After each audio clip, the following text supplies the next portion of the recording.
नमस्कार दोस्तों, आज हम आपको संतोषी माता की व्रत की विधि व कथा सुनाने जा रहे हैं। संतोषी माता के व्रत की विधि। इस व्रत को करने वाला कथा कहते व सुनते समय हाथ में गुड़ व भुने चने रखे। सुनने वाला संतोषी माता की जय, संतोषी माता की जय मुख से बोलता जाए। कथा समाप्त होने पर हाथ का गुड़ चना गौ माता को खिलाएं। कलश में रखा हुआ गुड़ चना सबको प्रसाद के रूप में बांट दे। कथा से पहले कलश को जल से भर ले। उसके ऊपर गुड़ चने से भरा हुआ कटोरा रखे। कथा समाप्त होने और आरती होने के बाद कलश के जल को घर में सब जगह छिड़क दे और बचा हुआ जल तुलसी की क्यारी में डाल दे। व्रत के उद्यापन में 2.5 सेर खाजा, मोमनदार पूड़ी, खीर, चने का शाक नैवेद्य रखे। घी का दीपक जलाकर संतोषी माता की जय जयकारा बोले। नारियल फोड़े। इस दिन घर में कोई खटाई ना खाए और ना ही आप खाएं, ना किसी दूसरे को खाने दे। इस दिन 8 लड़कों को भोजन कराएं। देवर जेठ घर कुटुंब के लड़के मिलते हैं तो दूसरों को नहीं बुलाएं। कुटुंब में ना मिले तो ब्राह्मणों, रिश्तेदारों या पड़ोसियों के लड़के बुलाएं। उन्हें खटाई की कोई वस्तु ना दे तथा भोजन कराकर यथाशक्ति दक्षिणा दें। संतोषी माता के व्रत की कथा प्रारंभ। एक बुढ़िया के 7 बेटे थे। 6 कमाने वाले थे और एक बेटा निकम्मा था। बुढ़िया माँ 6 पुत्रों के लिए रसोई बनाती, भोजन कराती और उनका जो कुछ झूठा बचता उसे 7वें को दे देती। 7वां पुत्र भोला भाला था। वह इस सब का मन में कुछ विचार न करता। एक दिन वह अपनी पत्नी से बोला, देखो मेरी माता का मुझ पर कितना प्रेम है। वह बोली, क्यों नहीं, सबका झूठा बचा हुआ तो तुमको खिला देती है। वह बोला, ऐसा नहीं हो सकता। मैं जब तक आंखों से ना देखूं मान ही नहीं सकता। पत्नी ने हंसकर कहा, देख लोगे तो तब मानोगे। कुछ दिन बाद एक बड़ा त्योहार आया। घर में 7 प्रकार के भोजन और चूरमे के लड्डू बने। वह पत्नी की बात को जांचने के लिए सिरदर्द का बहाना बनाकर पतला कपड़ा सिर पर ओढ़कर रसोई में जाकर सो गया और कपड़े में से सब देखता रहा। 6 भाई भोजन करने आए। उसने देखा माँ ने उनके लिए सुंदर सुंदर आसन बिछाए, 7 प्रकार की रसोई परोसी और आग्रह कर करके उन्हें भोजन कराती रही। वह देखता रहा। 6 भाई भोजन करके उठ गए। तब माँ ने उनकी थालियों में से लड्डुओं के टुकड़ों को उठाया और एक लड्डू बनाया। जूठन साफ कर माँ ने उसे पुकारा, उठ बेटा, 6 भाई भोजन करके चले गए, अब तू ही बाकी है, उठ भोजन कर ले।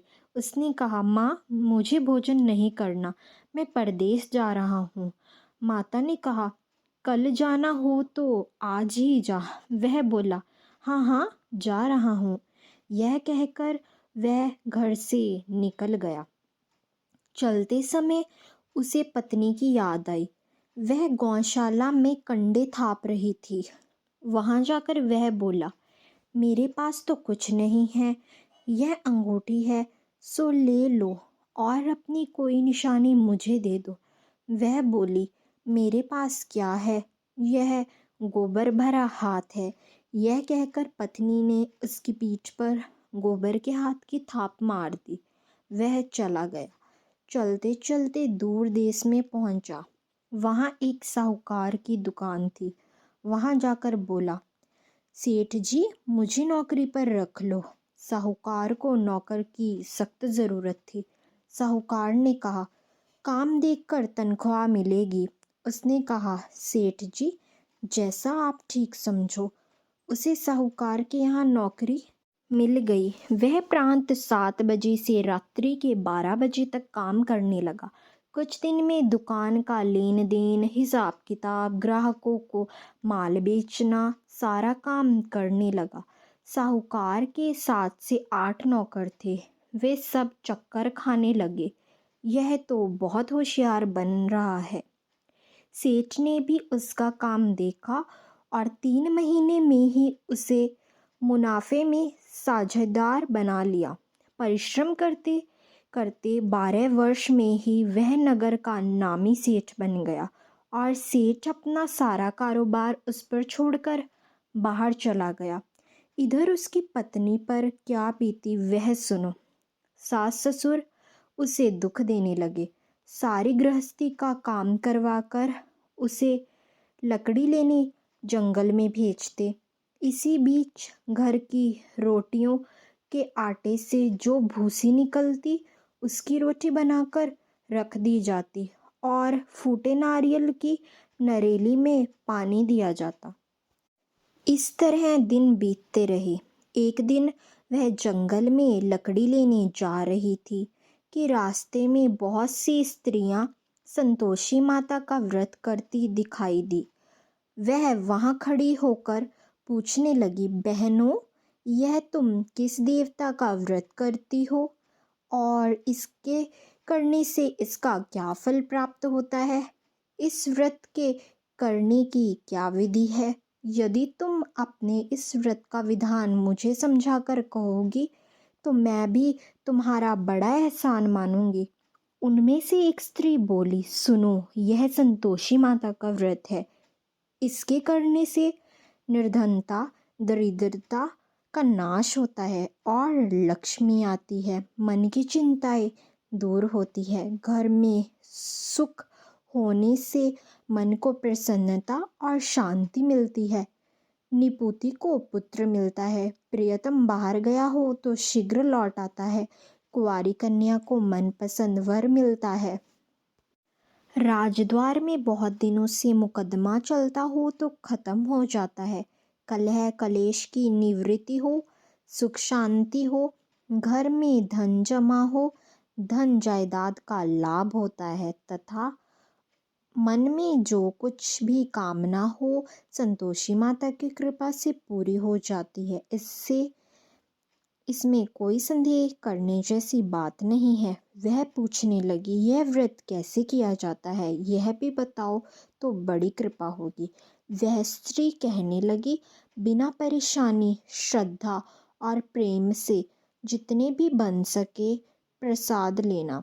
5.25 पैसे से 5.25 आने तथा इससे भी ज़्यादा शक्ति और भक्ति के अनुसार गुड़ और चना ले। हर शुक्रवार को निराहार रहकर कथा कहना, सुनना।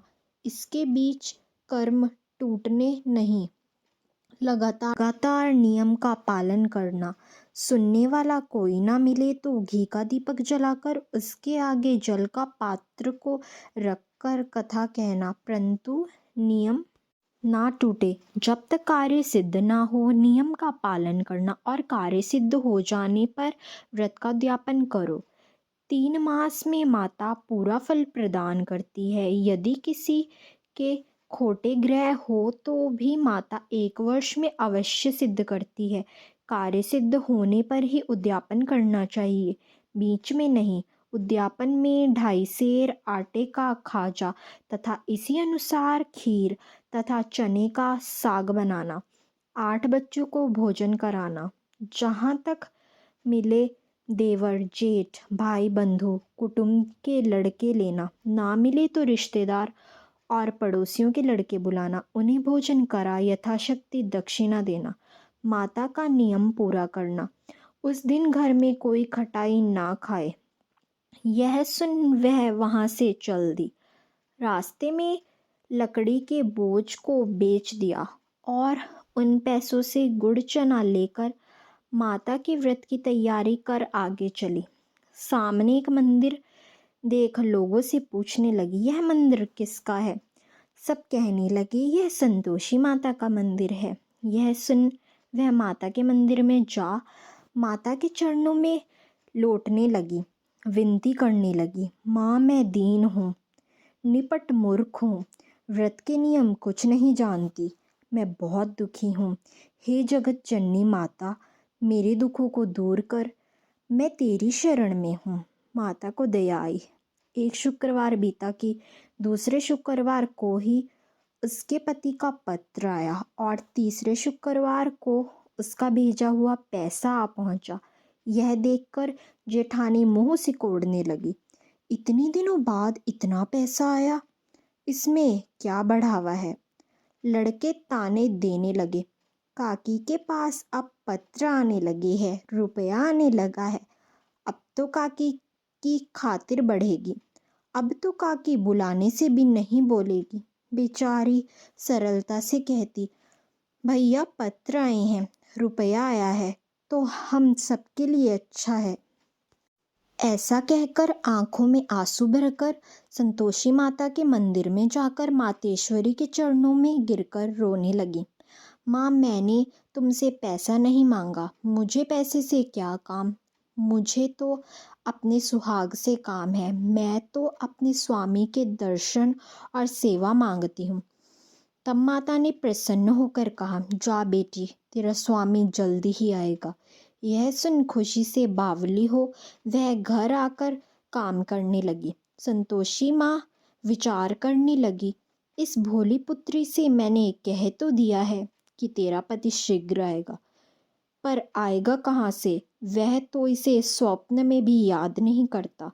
उसे इसकी याद दिलाने तो मुझे ही जाना पड़ेगा। संतोषी माता उस बुढ़िया के बेटे के पास जा स्वप्न में प्रकट होकर कहने लगी, साहूकार के बेटे, सोता है या जागता है। उसने कहा, माता, सोता भी नहीं हूँ, जागता भी नहीं हूँ, बीच में ही हूँ। कहिए क्या आज्ञा है। माँ ने कहा, तेरा घर बार है या नहीं। यह बोला, मेरा तो सब कुछ है माता, माँ बाप, भाई बहन, पत्नी, क्या कमी है। माँ बोली, पुत्र, तेरी घरवाली कष्ट उठा रही है। वह बोला, हाँ माता, यह तो मुझे मालूम है, परंतु जाऊं कैसे। परदेश की बात है, लेन देन का कोई हिसाब नहीं, कोई जाने का रास्ता नज़र नहीं आता, कैसे चला जाऊं। माँ कहने लगी, मेरी बात मान, सवेरे नहा धोकर संतोषी माता का नाम ले, घी का दीपक जलाकर दंडवत कर और दुकान पर जा बैठना। देखते देखते तेरा लेन देन चूक जाएगा, जमा माल बिक जाएगा, सांझ होते होते धन का ढेर लग जाएगा। वह अगले दिन सुबह बहुत जल्दी उठा। उसने अपने मित्र बंधुओं परिचितों से स्वप्न में माता द्वारा कही गई बात कह सुनाई। वे सब उसकी बात सुनकर उसकी खिल्ली उड़ाने। एक बूढ़ा व्यक्ति था, वह बहुत समझदार था। वह बोला, देखो भाई, मेरी बात मानो, इस तरह सच या झूठ कहने के बदले देवता ने जैसा कहा है वैसा ही करना, तेरा क्या जाता है।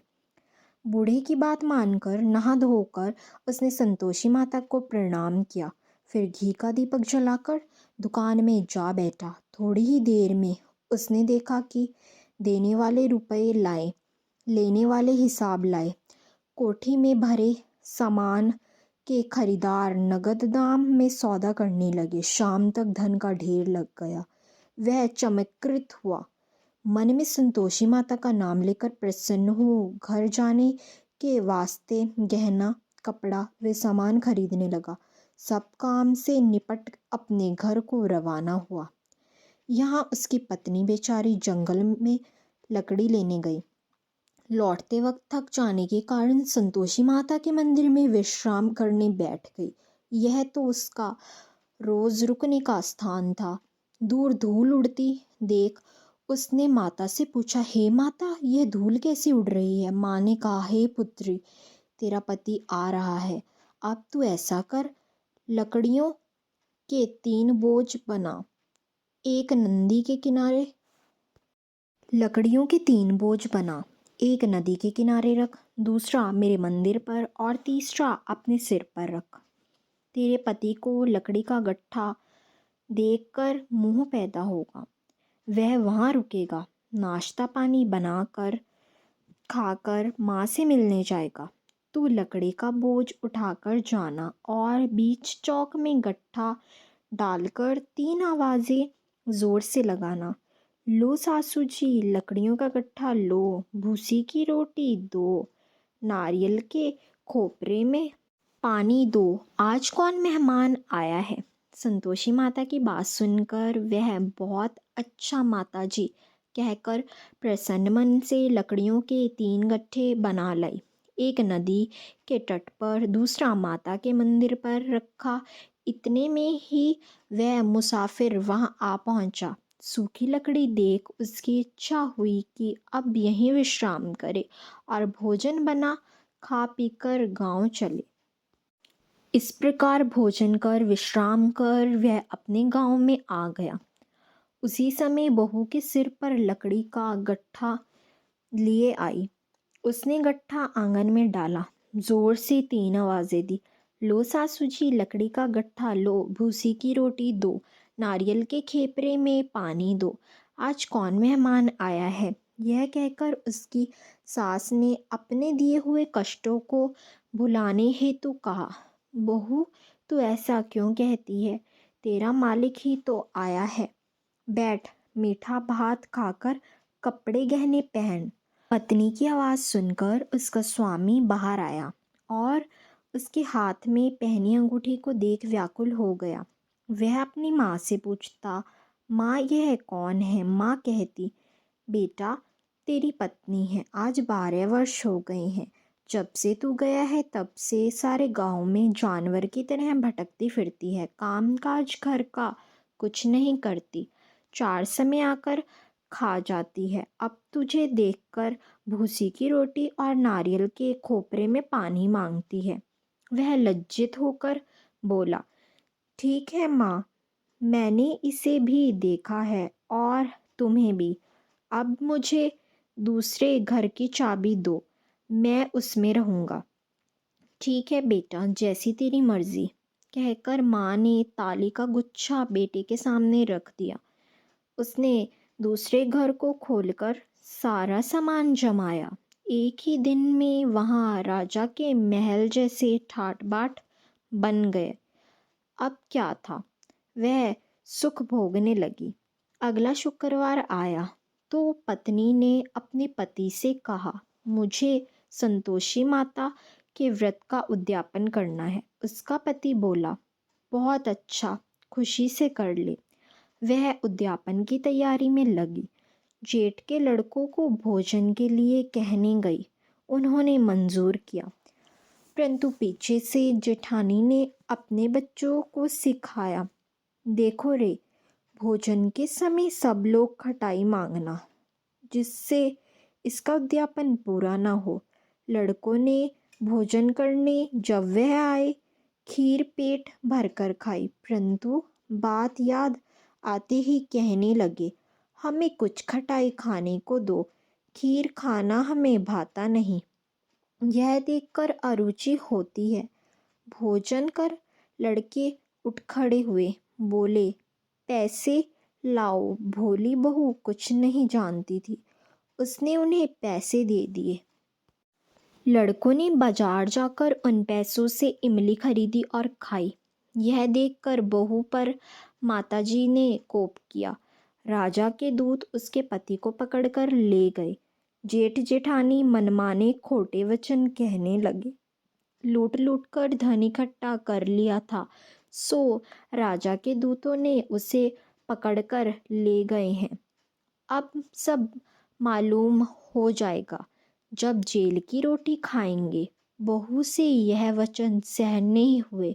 वह संतोषी माता के मंदिर में गई और कहने लगी, माता तुमने यह क्या किया। हंसाकर क्यों रुलाने लगी। माता बोली, पुत्री तूने उद्यापन करके मेरा व्रत भंग किया है, इतनी जल्दी सब बातें भुला दी।